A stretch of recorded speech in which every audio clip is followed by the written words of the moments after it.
Gente, quero chamar aqui na frente também a Uiara, a Valentina, o Benjamin. Eu queria que a gente orasse pelas vidas deles, que a nossa junta de missões mundiais, ela vai fazer um movimento missionário no Paraguai, agora nesse próximo mês. E eles entenderam que Jesus está dirigindo eles para estarem lá junto. Esse movimento é um movimento que os adultos vão, mas que os adolescentes, as crianças também podem ir para ter uma experiência missionária, né? Então é evangelismo, é missão, mas as crianças podem ir junto. Então eles estão aí em busca dos recursos para irem, também queriam a nossa bênção aí como igreja. Então eu queria que o Ilhara falasse um pouquinho aí sobre o projeto. Irmãos, eu tô sem voz. Eu fiquei tão emocionada que fiquei sem voz. Irmãos, nós temos uma campanha, estão me ouvindo? Onde nós precisamos arrecadar 10 mil reais para os 3. E nós contamos com a ajuda dos irmãos para essas ofertas. A gente tem um prazo curto, que a campanha, o Missões começa no dia 20 de julho, no mês das férias. E nós precisamos arrecadar esse valor. E uma amiga minha, que trabalha na Junta de Missões do Paraná, lançou uma campanha de 5 mil amigos doando R$2. Eu não tenho 5 mil amigos, mas eu sei que se todo mundo compartilhar e incentivar o amigo a ofertar R$2, a gente vai conseguir. Então, eu conto com os irmãos em ofertas, oração, por favor, e com as doações, compartilhando. Amém? Então, gente, é naquela semana de férias ali de julho, né? Então é um projeto para que, de fato, as crianças possam ir junto. Então eu queria convidar vocês a gente fazer uma oração e você perguntar para Jesus como que você vai participar, né, dessa missão. Jesus, obrigado, Senhor, por estar, Senhor, na vida dessa família. Que Tu continue, Senhor, ajudando eles a viverem tudo que Tu tens sonhado, que esse seja, Senhor, um tempo especial ao Teu lado. Nós queremos abençoar eles em nome de Jesus, Senhor. Dá graça, Senhor, para que a Uiara, a Valentina, o Benjamin vivam um tempo, Senhor, especial, que eles sejam usados por Ti, que pessoas venham a Te conhecer, que eles possam, Senhor, viver lá uma grande experiência, algo especial do Teu coração, Senhor. Ô Pai, oramos para que Tu esteja com eles, dá o sustento espiritual, Senhor, dá o sustento emocional e dá as condições financeiras, Senhor, para que seja um grande projeto abençoador para eles e para muitas vidas lá no Paraguai. É a nossa oração, abençoamos eles, em nome de Jesus. Amém. Amém. Amém. Amém. Depois, quem quiser ofertar, irmãos, fala diretamente com a Uiara, tá? Daí eles recebem direto as ofertas. O povo mais feliz da terra. Aleluia. Bom dia, bom dia. Eu sou o Rinaldo, sou um cristão em recuperação, lutando contra uma série de questões, uma série de coisas que o tempo seria pequeno para contar. Mas há exatamente 30 dias, há um mês completei 50 anos. E foi, infelizmente não pudemos comemorar, né, pelo dado dos acontecimentos no nosso estado, na nossa cidade, etc. Mas foi um tempo de retrospectiva. Claro, né, alguns marcos na nossa vida, né, algumas datas nos fazem isso. Muito mais quando a gente chega num cinquentenário. Eu, desde abril, vinha pensando em como fazer, em como comemorar. Tinha que fazer alguma coisa, comemorar alguma coisa. Não era uma data que pudesse ser desprezada. E aí veio os alagamentos. Ficou ultrapassado isso. E uma tristeza invadiu o nosso coração, né? Vendo tantos irmãos, tantas pessoas desabrigadas ou com problemas de uma diversidade de formas. Então, a gente ficou bem entristecido com aquilo tudo e já desde então, todos os cultos, quando eu chego aqui, é uma orla de sentimento, a vontade de abraçar alguns irmãos, de chorar junto com outros, de participar de tantas coisas com outros, e isso nos faz pensar, né, em muitas coisas. E aí, eu pensando nessas muitas coisas, eu trouxe um tema hoje para a gente conversar. O primeiro slide diz assim: o orgulho que Deus espera é o tema da mensagem. E aí, pensando neste tema, dentro da minha retrospectiva, eu lembrei de tantas coisas boas e más, de como Deus foi generoso e bondoso comigo. Os irmãos que me conhecem sabem que eu cresci sem pai, que meu pai me abandonou. Eu tive dificuldades enormes na adolescência de aceitação. Eu morava em São Paulo, e São Paulo eles têm aquela coisa de nordestino, né? Eu sou de Sergipe, mas eles chamavam de baiano, né? Naquela época não existia a palavra bullying, então eu sofri muito bullying na época. Então eu tive uma infância complicada. Tive uma juventude na casa do Senhor, mas também de muitas máscaras, porque a religiosidade nos leva a isso. Uma juventude depois que desagradou ao Senhor, né, porque eu me afastei, e pensando em todas essas coisas, eu cheguei a alguns conceitos, né, e um deles é que todas as dificuldades me levaram a um ponto: a conhecer ao Senhor.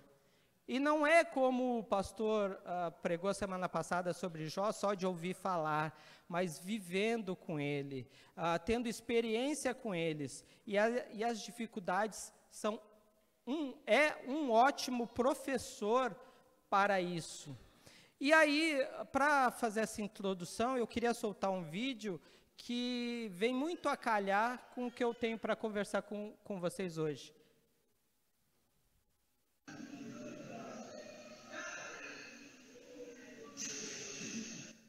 Aquele pequenininho era o Eduardo, com 2 anos, ele fazia natação aqui pertinho, na Lagoa Azul, e ele era o único menino, até a idade maior de 6, 7 anos, que fazia isso, que subia na raia para se atirar. E os professores sempre brincavam do tamanho da coragem do Eduardo. Mas por que eu trouxe esse vídeo? Para exemplificar a confiança que um filho pode ter no seu pai. Por que ele fez isso? Porque ele já confiava no pai desde sempre. E isso é uma tônica dos meus filhos. O Lucas, que é o meu mais velho, de 18, quando ele tinha muito problema de refluxo, aquelas coisas de nenenzinho, e ele tinha muitas dores de barriga, né, quando bebê. E a mãe dele ficava enlouquecida, desesperada. Eu tinha que pegar ele, sair do quarto, colocar ele sobre o meu peito e cantar para ele. E eu cantava aquela música que o pastor cantou semana passada, Mais Perto Quero Estar, e ele se acalmava e passava as dores. Quando ele cresceu, da mesma forma do Eduardo, ele confiava que quando ele estava doente, quem que ele procurava? O pai.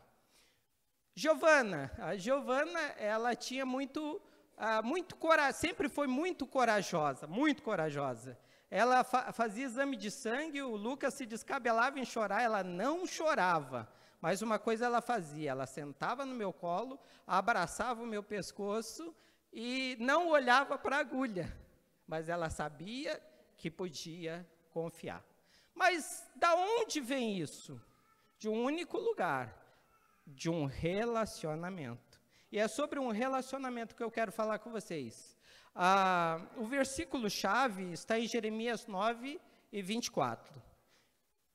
Jeremias 9 e 24, ele diz assim: mas o que se gloriar, glorie-se nisto, de me conhecer e saber que eu sou o Senhor. Daí, a gente vai falar mais disso ao final, mas o tema é este. Mas os versículos chaves que eu quero conversar com vocês está em Lucas 15. É uma sequência de 3 parábolas, que são 3 parábolas magníficas. Eu reputo como uma das mais lindas, ou as 3 mais lindas, que por um acaso as que eu mais gosto. Lucas 15 são 3 parábolas: a da ovelha perdida, da dracma perdida e dos filhos perdidos. Apesar de estar titulado como filho pródigo, não é só o filho mais novo que erra, o filho mais velho também, como a gente verá. E o versículo 1 da parábola, capítulo 15, versículo 1, diz assim: e aproximavam-se de Jesus todos os publicanos e pecadores para o ouvir. E murmuravam os fariseus e os escribas, dizendo: este recebe pecadores e come com eles. E aí Jesus começa a desenvolver 3 parábolas que têm um único tema, que são os perdidos. Ele começa: um homem tinha 100 ovelhas, uma delas fugiu, e ele foi atrás desta ovelha perdida, deixou as 99 no campo e foi atrás desta. Então nós temos uma ovelha perdida. Quando ele encontra esta ovelha, ele volta para casa, faz uma festa com seus amigos e vizinhos, porque aquela ovelha estava perdida e foi encontrada. Depois a gente passa por Jesus passa para uma segunda parábola, que é a da dracma, a dracma perdida, que ele conta que uma mulher tinha 10 dracmas e perdeu uma. Aí, como é normal das mulheres, levantou a casa para cima para procurar aquela dracma. E aí, depois de faxinar a casa inteira, ela encontra a dracma. O que ela faz? Chama as vizinhas e as amigas e faz uma festa por causa daquela dracma perdida que foi achada. E aí Jesus passa por uma terceira parábola, a parábola dos filhos. Ele conta que o filho menor, ele resolveu pedir a antecipação da sua herança. Quando ele faz isso, o pai, ele pega e antecipa, ele calcula quanto é a herança dos 2 filhos e reparte a herança dos 2 filhos. O filho mais novo, o que faz? Pega sua parte e vai para uma terra distante.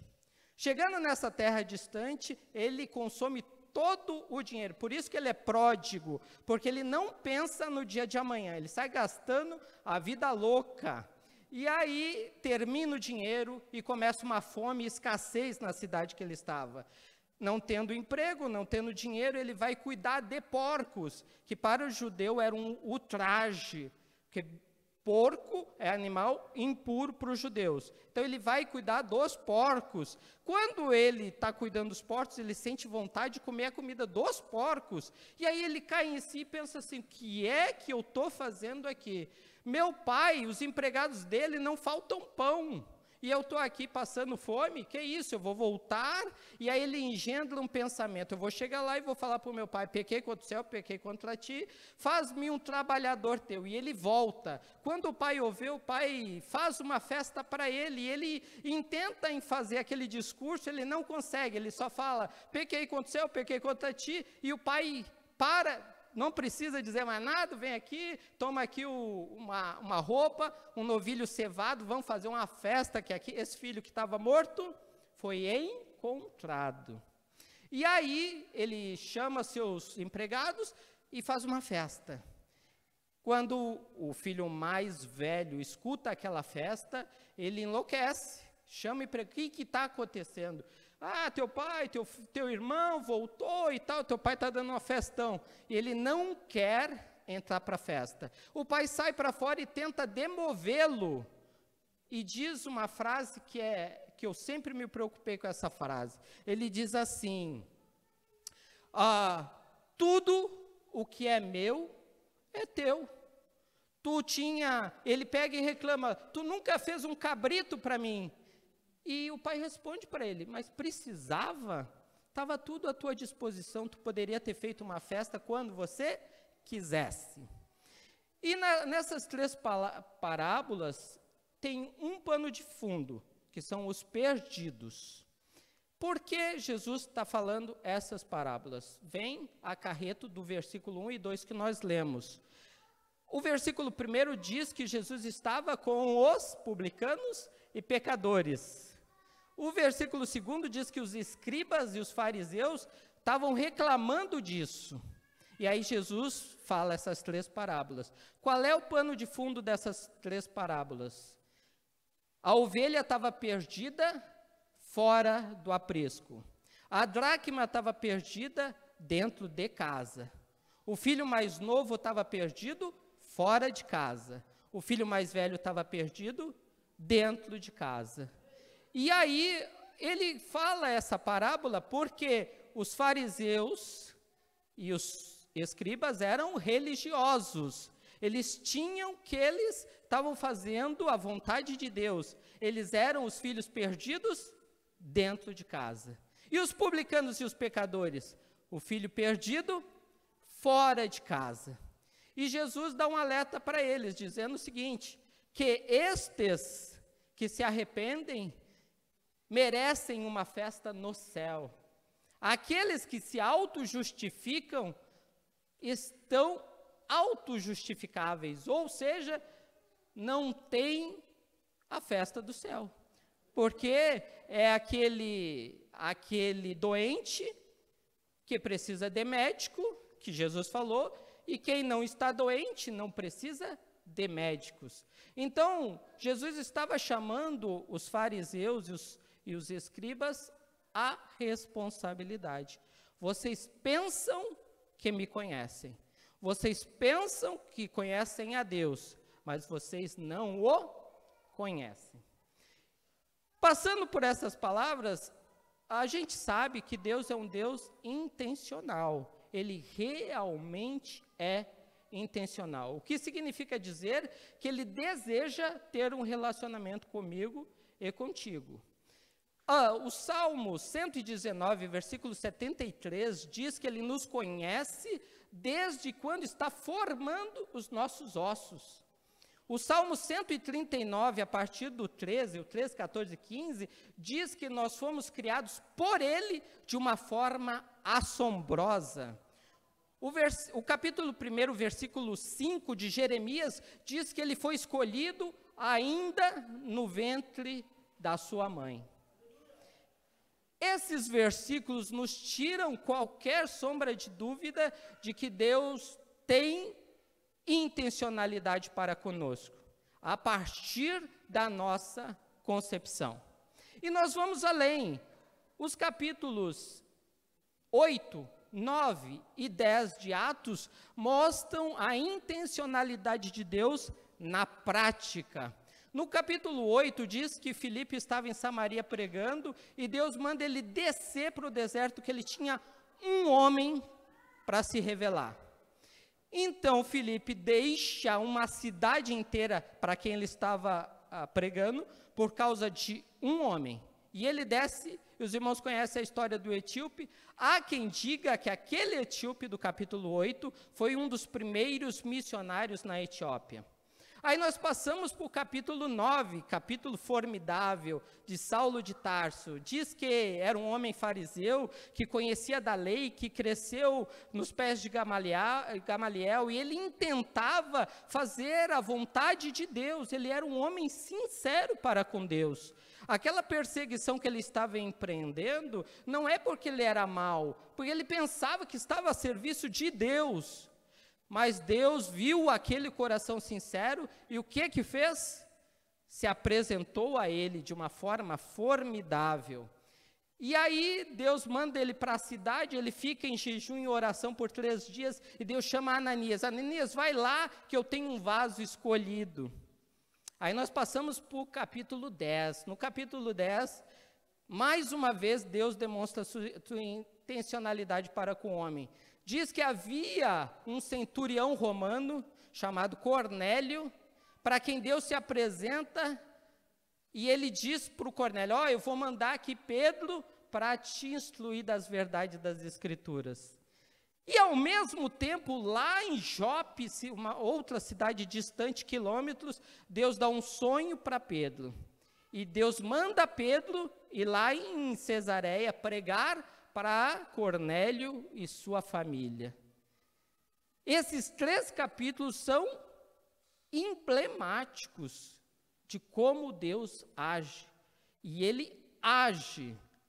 A Bíblia fala que Ele quer que todos sejam salvos. A Bíblia diz também em Romanos 1, versículos 19 e 20, que até a criação prega sobre Ele. Ele se revela até sobre a sua criação.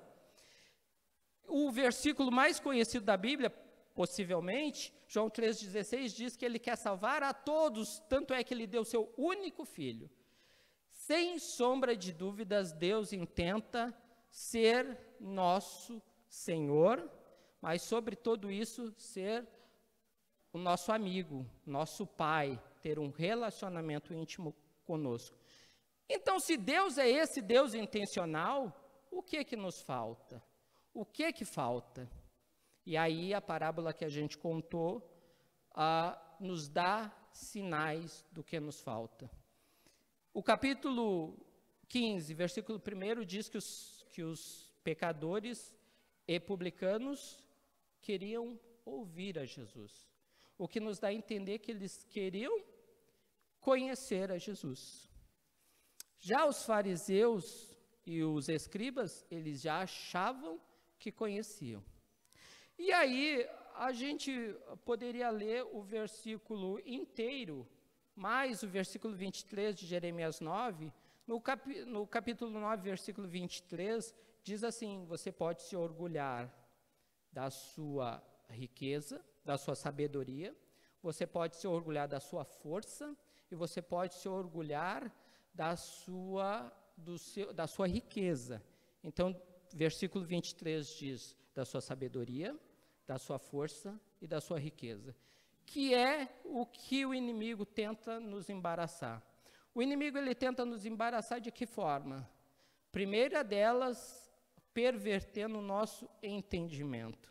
Se vocês forem conversar com pessoas que se dizem entendidas das Escrituras, mas que não tiveram um nascimento de verdade em Cristo, vocês vão escutar tantas heresias, não entendem o caráter de Deus, não entendem a revelação de Deus, que veio desde o Antigo Testamento a culminar com Jesus, não entendem que Jesus, ele veio cumprir toda a lei para abrir uma oportunidade para estarmos na presença de Deus. Eles não entendem nada disso, eles não entendem por que Deus do Antigo Testamento era tão duro, aparentemente, e tão bondoso no Novo Testamento. E fazem uma salada de coisas, porque eles conhecem as Escritas. Eles não conhecem o Deus das Escrituras. E porque não é verdade, no Antigo Testamento a gente vê um Deus tão amoroso, tão bondoso, a gente pode principiar pelo Éden. Quando Deus fala com Adão e Eva, Ele diz para eles: não comam o fruto proibido, porque se vocês comerem, vocês vão morrer. Quando eles comeram, eles morreram? Não morreram. Por que eles não morreram? Porque Deus deu mais alguns poucos anos, 900 anos, poucos anos, para eles terem tempo de arrependimento. Quando Caim mata Abel, Deus poderia ter trucidado Caim, Ele não faz, e não permite que outros o façam. Caim vive mais tantos anos, não é morto por ninguém. Os historiadores acham que a morte dele foi uma pedra que caiu sobre eles, mas aí é coisa de historiador. E por que Deus não fulminou Caim? Misericórdia. E outros tantos textos, a gente vê a misericórdia de Deus lá em Nínive, no livro de Jonas, não é? Que é tão linda essa passagem. Jonas achava, não, esses caras não merecem salvação. Eu vivo pensando nesse capítulo, porque por vezes eu faço isso. Essa pessoa não merece salvação, é tão pecadora, ou tão dissoluta, que eu entendo que ela não merece. Jonas fez isso, né? Eles não merecem e fugiu para outro, e vocês conhecem a história. Mas é tão linda a intencionalidade de Deus que uma nação não eram descendentes de Abraão, mas ele teve intencionalidade de dar oportunidade para os ninivitas. Em Gênesis, capítulo 13, versículo 15, ou 15, 13, se eu invertir, diz que Deus falando a Abraão, ele se dá a conhecer. Abraão já tinha recebido uma oferta, já tinha oferecido, Deus já tinha dado uma profecia que ele seria pai de uma grande nação. Passou 25 anos e Deus não cumpriu. Aí Deus aparece no capítulo 13 e fala assim para ele: Abraão, tu vais ser um pai de grande nação. Senhor, mais ou menos ele diz isso, o Senhor prometeu isso há 25 anos, eu já estou com 100, a Sara está com 90, já perdeu o costume das mulheres, e o Senhor está falando isso de novo. Deus, eu reafirmo a minha promessa, e vou te fazer uma antecipação de eventos, eu vou te revelar segredos. E Deus começa: você vai ter uma grande nação, essa nação vai ficar 400 anos numa cidade, depois eu vou libertá-los com mão de ferro, e eu não faço isso ainda por causa que a medida da minha tolerância ainda está alta com os amorreus e os cananeus. Vejam o que aconteceu. Depois de Abraão veio Isaac, depois de Isaac veio Jacó, depois de Jacó vieram os 12 patriarcas. Passaram 4 gerações. Depois das 4 gerações, José, vocês conhecem a história, está no Egito e traz toda a sua família para o Egito. E o que acontece? Eles ficam no Egito por exatos 400 anos. O que significa que Deus se revelou a Abraão mais de 600 anos antes. E a Bíblia chama Abraão de amigo de Deus. E aí a gente para e começa a pensar, isso tudo faz parte para nós? O que isso implica em nós? O que isso trabalha em nós? A Bíblia diz que Deus é imutável, nele não há sombra de variação. Ou seja, aquele mesmo Deus de Abraão que se revelou a Abraão, ele não mudou. Ele deseja continuar revelando os seus segredos. Ele deseja continuar chamando de amigos. E aí a gente volta para o livro de Jó, quando ele dá testemunho de Jó para o inimigo, né? Eu fico pensando, será que eu estou a essa estatura de o próprio Senhor dar testemunho de mim? E aí a gente segue para o Novo Testamento, quando Jesus é batizado, e aí vem a voz do céu e diz: esse é o meu filho amado em que meu coração se alegra. E aí eu fico pensando, será que Deus olha para mim e tem a mesma referência, né? Esse é o meu filho amado, que meu coração se alegra. Eu fico pensando, Senhor, de alguma forma eu quero alegrar o teu coração. E aí, pensando em tudo isso, e pensando na minha retrospectiva de vida, Deus falou muito ao meu coração, dizendo o seguinte: tu tem muito a se orgulhar. E de verdade, eu tenho uma família linda, eu tenho filhos magníficos, né? Eu tenho uma condição que Deus me permitiu, tenho um trabalho, e muito disso, a minha família, quando olha para mim, a minha família secundária, né, meus primos, etc., olham para a gente e eles dizem sempre a mesma coisa: nós temos muito que nos orgulhar do Rinaldo. Da onde ele saiu e quem ele é e a família que ele formou. E aí, quando eu pensei nisso, eu falei assim: sobre todas essas coisas, não tem uma delas que eu possa dizer que é fruto meu. Todas elas são a misericórdia de Deus. Eu disse a vocês que eu fui abandonado pelo meu pai com 3 meses de idade. Deus providenciou uma família para me adotar. Eu disse a vocês que eu tive muita dificuldade na infância, por bullying, etc. Aqueles versículos que eu citei, Salmos 119, versículo 73, Salmos 139, 13, 14 e 15, falaram profundamente comigo, no seguinte sentido: eu te fiz, e do jeito que eu te fiz era como eu gostaria que você fosse. Eu te amo desta forma. E aí todo bullying, toda sensação de inferioridade ficou secundário, porque eu entendi quem eu era em Deus. Aí eu disse a vocês que eu tinha uma série de dificuldades na juventude de máscara. E aí eu me constranjo porque eu tive uma vida que eu poderia ter ido mais longe em Deus, mas eu resolvi fazer que nem o filho pródigo, dar uma volta e conhecer os prazeres deste mundo, que só me trouxeram da mesma forma do filho pródigo, só dor, necessidade, carência.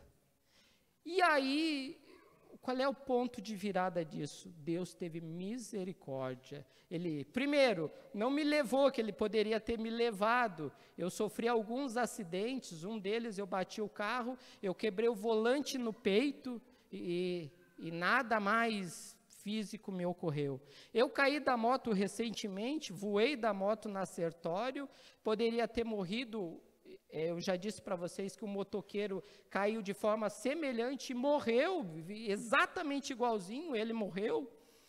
Então eu fico pensando nisso, tudo isso foi misericórdia de Deus. Deus poderia ter me levado e eu iria sem salvação. Jesus poderia ter voltado e eu iria sem salvação, mas ele foi misericordioso e me deu o tempo necessário.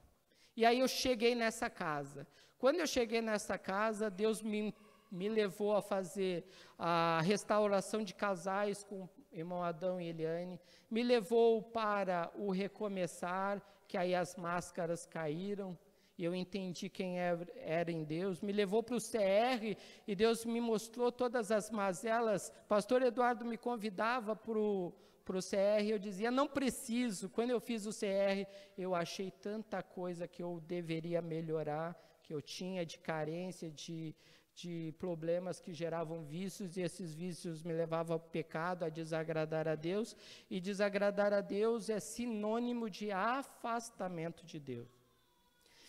Dentro deste processo, Deus restaura a minha vida. Quando Ele restaura a minha vida, hoje, como diria João, capítulo 1, versículo 12, eu não sou mais criatura, hoje eu sou filho. Eu poderia ir para Romanos, que é mais bonito ainda, no capítulo 8, a partir do verso 12, fala que ele nos adota, e filho adotado, nessa circunstância, vão entender o que eu quero dizer, porque você é rejeitado. O filho adotado, ele tem um sentimento de rejeição, o filho adotado tem uma série de mazelas, mas quando ele olha para quem o adota, ele entende que aquilo não foi um susto, não foi uma gravidez desnecessária, desmedida ou desprogramada, foi um desejo de adotar. E aí ele percebe que aquela adoção é por amor, é amor puro.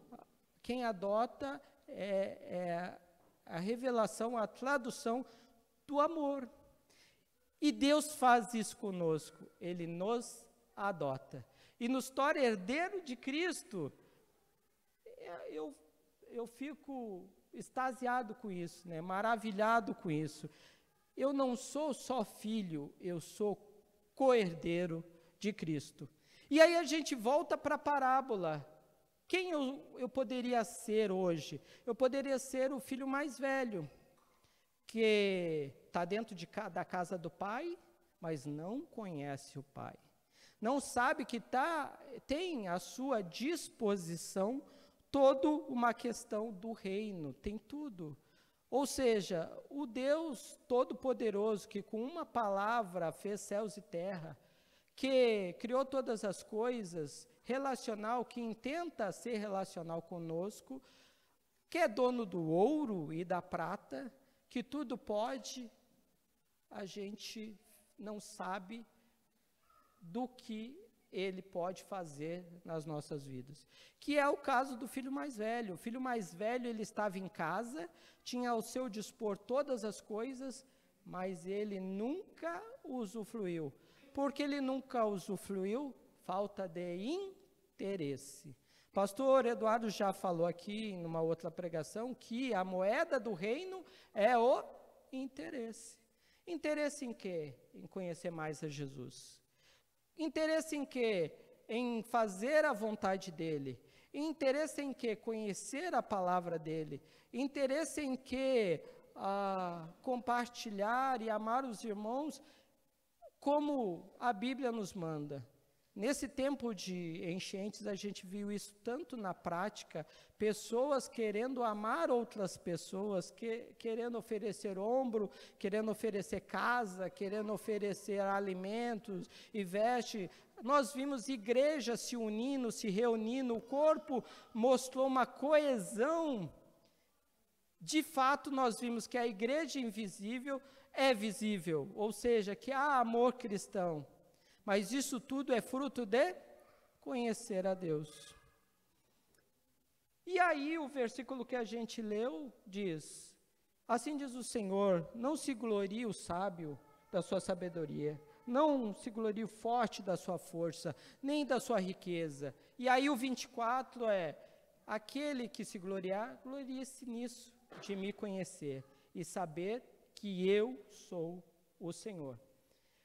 E daí nós vamos para um ponto que eu escutei o Rudá pregando outro dia, e ele disse o seguinte: se você quer falar com jovens, não fala morreu, fala arrasta para cima.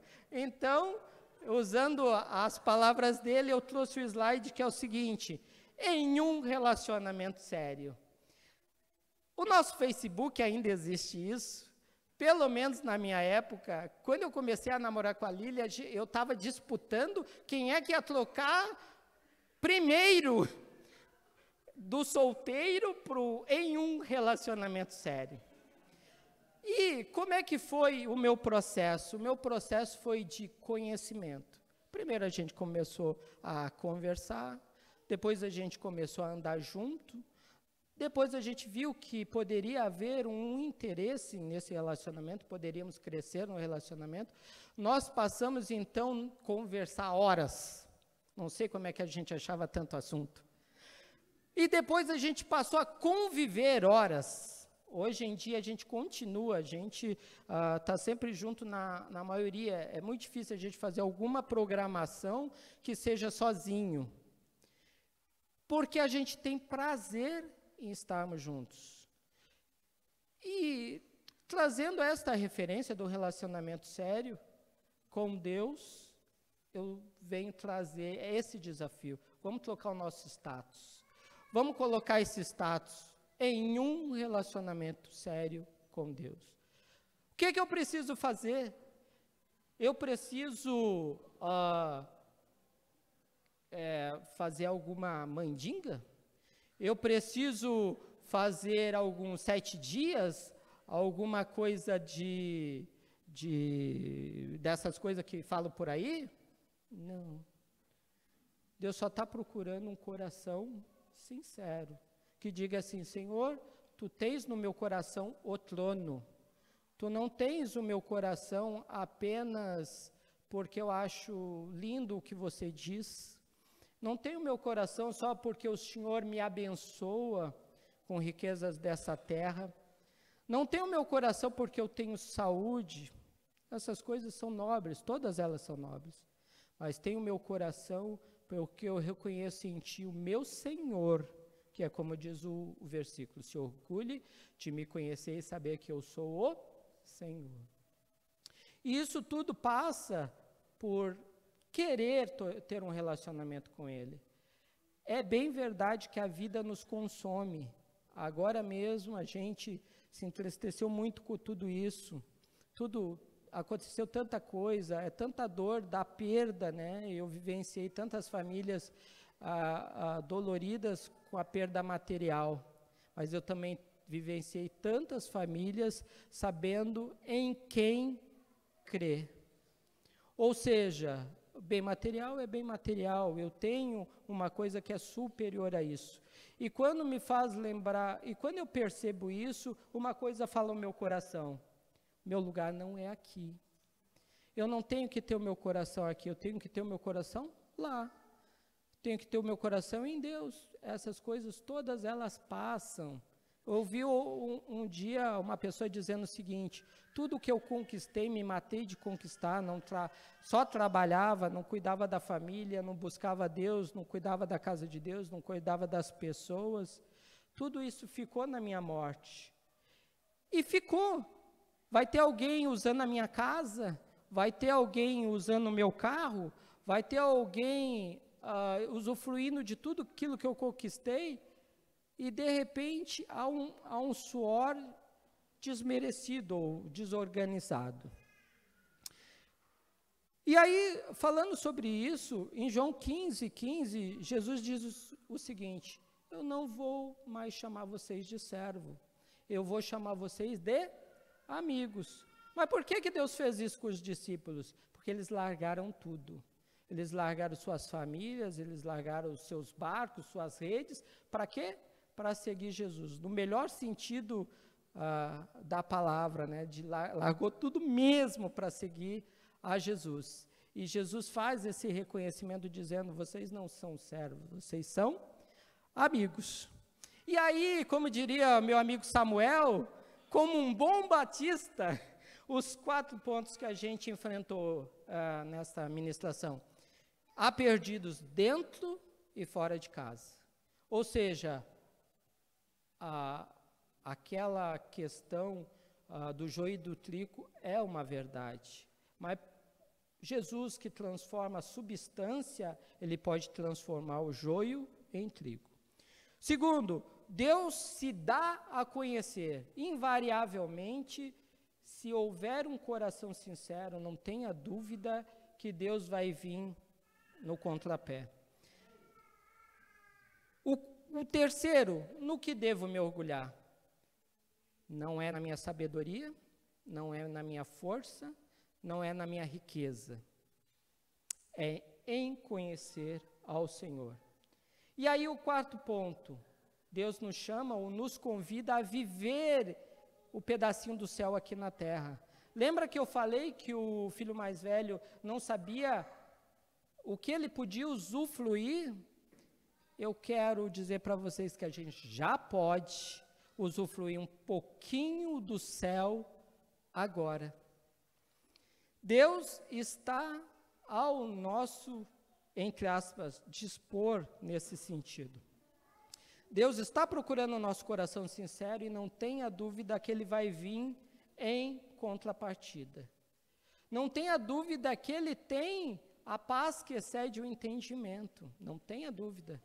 No capítulo 3, Paulo diz o seguinte, nos versículos 11, 12 e 13: eu já passei por dificuldades, eu já passei por bonança, mas em tudo isso, eu tudo posso naquele que me fortalece.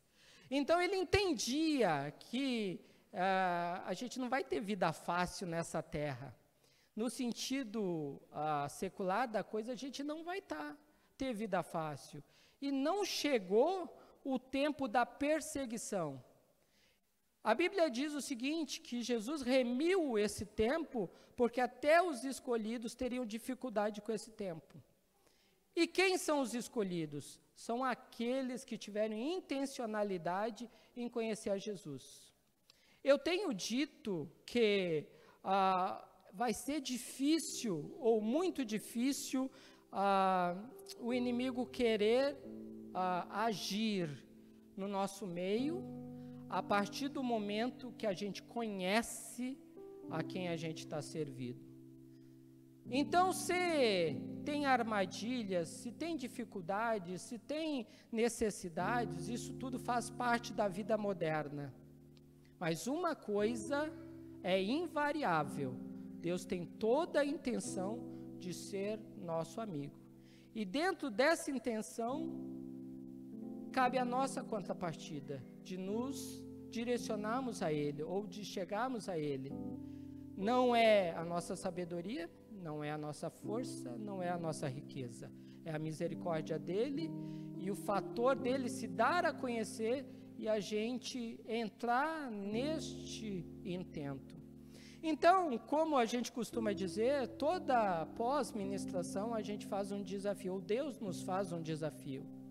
E o desafio que Deus nos faz hoje é: você quer a riqueza? Você quer ser rico? Tem bens materiais? Você quer ser sábio como fez Salomão? E o mais interessante da vida de Salomão é que, apesar de toda a sabedoria dele, quanta besteira ele fez.